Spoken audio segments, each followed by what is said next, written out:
好，现在开始上课啊。今天我们来讲的第一个字，看看啊，看这是个什么？先画一下。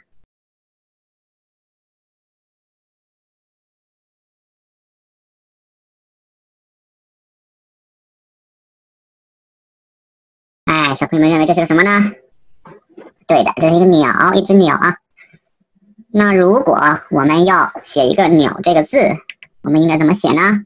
所以第一个聪明人想到这样的办法，他把这幅画呀描一些重要的部分的线条出来，它的羽毛、它的头、它的眼睛，还有它的翅膀，它的身体，这样。然后呢，他写了这样一个字，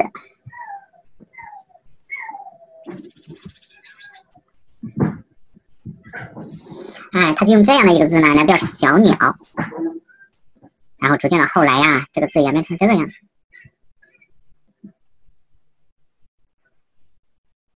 哎，从像画一样的笔画变成了比较规则的这种撇横笔画，然后便于大家书写啊。我们在格子里写一个，看好了啊，这个点儿，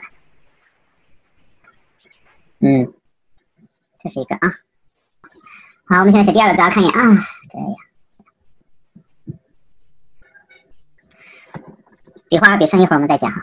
猜一猜这个字是什么呀？写在2号格子里的这个字，不认识啊？好，没有关系啊。那你看一看，第一个格子这是鸟，那么这第二字和第一个字有什么区别呢？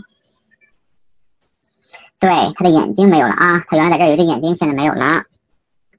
那这说明这是一只没有眼睛的鸟呀。那什么鸟是没有眼睛的呢？我们来看看这个，看，这就是一只没有眼睛的鸟。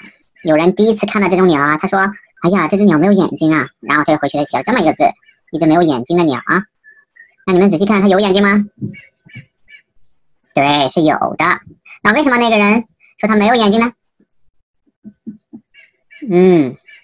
因为它的眼睛啊是黑色的，然后它的羽毛呢也是黑色的啊，它的身体看起来是一个颜色，所以呢，远远的看上去好像没有眼睛一样。这种鸟是什么？它的中文名字叫乌鸦，所以这个字念乌，就是没有眼睛的鸟的意思。后来这个字呢还表示一种颜色，你们猜一猜是什么颜色呀？哎，对了，黑色啊，乌表示黑色，所以说下雨之前天空的云叫乌云，为什么呢？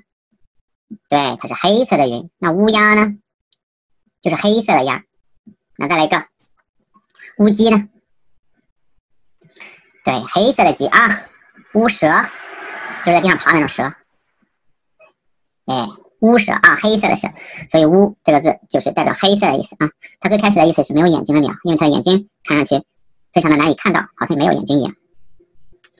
OK， 我们今天就学这2个字啊，一个是鸟，小鸟的鸟，一个是这个啊，鸟，小鸟的鸟，一个是乌鸦的乌啊，没有眼睛的鸟。然后呢，我们现在来看一下笔顺啊，第一笔写个撇，这样，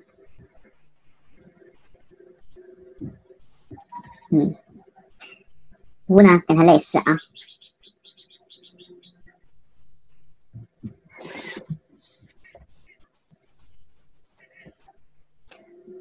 小朋友回去之后啊，写作业的时候，第一个呢，写作业的时候呀，可以自己先画一只自己喜欢的小鸟，比方说这样子的啊，翅膀，你可以把这小鸟涂成你自己任何喜欢的颜色啊。然后在边上的格子里呢，写4个字啊，比方说写小鸟的时候写4个鸟，还不需要擦那边。